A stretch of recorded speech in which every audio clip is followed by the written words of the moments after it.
السلام علیکم محترم ناظرین، آج ہم اس ویڈیو میں دنیا کی سب سے قیمتی گائے کا واقعہ بیان کریں گے، اور یہ واقعہ قرآن مجید میں بھی موجود ہے۔ یہ بہت ہی اہم اور نہایت ہی شاندار قرآنی واقعہ ہے، اور اسی واقعے کی وجہ سے قرآن مجید کی اس سورت کا نام سورہ بقرہ یعنی گائے والی سورت رکھا گیا ہے۔ اس کا واقعہ یہ ہے کہ بنی اسرائیل میں ایک بہت ہی نیک اور صالح بزرگ تھے۔ ان کا ایک ہی بچہ تھا جو نابالغ تھا، اور ان کے پاس فقط ایک گائے کی بچیا تھی۔ ان بزرگ نے اپنی وفات کے قریب اس بچیا کو جنگل میں لے جا کر ایک جھاڑی کے پاس یہ کہہ کر چھوڑ دیا کہ یا اللہ عز و جل، میں اس بچیا کو اس وقت تک تیری امانت میں دیتا ہوں کہ میرا بچہ بالغ ہو جائے۔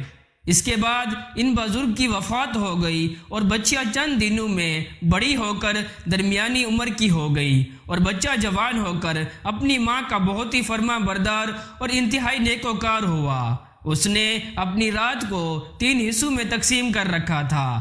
ایک حصے میں سوتا تھا، اور ایک حصے میں عبادت کرتا تھا، اور ایک حصے میں اپنی ماں کی خدمت کرتا تھا، اور روزانہ صبح کو جنگل سے لکڑیاں کاٹ کر لاتا اور ان کو فروخت کر کے 1/3 رقم صدقہ کر دیتا، اور 1/3 اپنی ذات پر خرچ کرتا، اور 1/3 رقم اپنی والدہ کو دے دیتا۔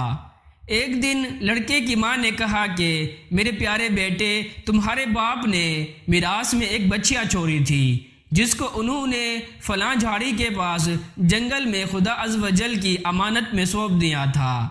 اب تم اس جھاڑی کے پاس جا کر یوں دعا مانگو کہ اے حضرت ابراہیم علیہ السلام و حضرت اسماعیل و حضرت اسحاق علیہ السلام کے خدا، تو میرے باپ کی سونپی ہوئی امانت مجھے واپس دے دے۔ اور اس بچہ کی نشانی یہ ہے کہ وہ پیلے رنگ کی ہے، اور اس کی کھال اس طرح چمک رہی ہوگی کہ گویا سورج کی کرنیں اس میں سے نکل رہی ہیں۔ یہ سن کر لڑکا جنگل میں اس جھاڑی کے پاس گیا اور دعا مانگی، تو فوراً ہی وہ گائے دوڑتی ہوئی آ کر اس کے پاس کھڑی ہو گئی، اور یہ اس کو پکڑ کر گھر لایا۔ تو اس کی ماں نے کہا، بیٹا تم اس گائے کو لے جا کر بازار میں 3 دینار میں فروخت کر ڈالو، لیکن کسی گاہک کو بغیر میرے مشورے کے مت دینا۔ ان دنوں بازار میں گائے کی قیمت 3 دینار ہی تھی۔ بازار میں ایک گاہک آیا جو در حقیقت فرشتہ تھا۔ اس نے کہا کہ میں گائے کی قیمت دینار سے زیادہ دوں گا، مگر تم ماں سے مشورہ کیے بغیر میرے ہاتھ فروخت کر ڈالو۔ لڑکے نے کہا کہ تم خواہ کتنی بھی زیادہ قیمت دو، مگر میں اپنی ماں سے مشورہ کیے بغیر ہرگز اس گائے کو نہیں بیچوں گا۔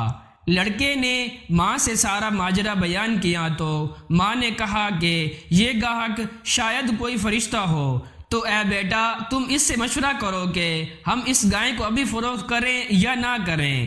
چنانچہ اس لڑکے نے بازار میں جب اس گاہک سے مشورہ کیا تو اس نے کہا کہ ابھی تم اس گائے کو فروخت نہ کرو، آئندہ اس گائے کو حضرت موسیٰ علیہ السلام کے لوگ خریدیں گے، تو تم اس گائے کے چمڑے میں سونا بھر کر اس کی قیمت طلب کرنا، تو وہ لوگ اتنی قیمت دے کر خریدیں گے۔ چنانچہ چند ہی دنوں کے بعد بنی اسرائیل کے ایک بہت مالدار آدمی کو، جس کا نام عامیل تھا، اس کے چچا کے دونوں لڑکوں نے اس کو قتل کر دیا اور اس کی لاش کو ایک ویرانے میں ڈال دیا۔ صبح کو قاتل کی تلاش شروع ہوئی، مگر جب کوئی سراغ نہ ملا تو کچھ لوگ حضرت موسیٰ علیہ السلام کی خدمت میں حاضر ہوئے اور قاتل کا پتہ پوچھا، تو آپ نے فرمایا کہ تم لوگ ایک گائے ذبح کرو اور اس کی زبان یا دم کی ہڈی سے لاش کو مارو، تو وہ زندہ ہو کر خود ہی اپنے قاتل کا نام بتا دے گا۔ یہ سن کر بنی اسرائیل نے گائے کے رنگ، اس کی عمر وغیرہ کے بارے میں بحث شروع کر دی، اور بالآخر وہ اچھی طرح سمجھ گئے کہ فلاں قسم کی گائے چاہیے، تو ایسی گائے کی تلاش شروع کر دی۔ اور بالآخر جب وہ اچھی طرح سمجھ گئے کہ فلاں قسم کی گائے چاہیے، تو ایسی گائے کی تلاش شروع کر دی، یہاں تک کہ جب یہ لوگ اس لڑکے کی گائے کے پاس پہنچے تو ہو بہو یہ ایسی ہی گائے تھی جس کی ان کو ضرورت تھی۔ چنانچہ ان لوگوں نے گائے کے چمڑے میں سونا بھرا اور اس کی قیمت ادا کی، اور اس کے بعد ذبح کر دیا۔ اس کی زبان یا دم کی ہڈی سے مقتول کی لاش کو مارا تو وہ زندہ ہو کر بول اٹھا کہ میرے قاتل میرے چچا کے دونوں لڑکے ہیں جنہوں نے میرے مال کے لالچ میں مجھ کو قتل کر دیا ہے۔ یہ بتا کر پھر وہ مر گیا۔ چنانچہ ان دونوں قاتلوں کو قصاص میں قتل کر دیا گیا، اور مرد صالح کا لڑکا جو اپنی ماں کا فرما بردار تھا کثیر دولت سے مالا مال ہو گیا۔ اس واقعے سے بہت ہی عبرت انگیز اور نصیحت خیز باتیں اور احکام معلوم ہوئے۔ ان میں سے چند یہ ہیں جو یاد رکھنے کے قابل ہیں۔ نمبر 1، خدا کے نیک بندوں کے چھوڑے ہوئے مال میں بڑی خیر و برکت ہوتی ہے۔ دیکھ لو کہ اس مرد صالح نے صرف ایک بچیاں چھوڑ کر وفات پائی تھی، مگر اللہ تعالیٰ نے اس میں اتنی برکت عطا فرمائی کہ ان کے وارثوں کو اس ایک بچیا کے ذریعے بے شمار دولت مل گئی۔ اس مرد صالح نے اولاد پر شفقت کرتے ہوئے بچیاں کو اللہ کی امانت میں سونپا تھا۔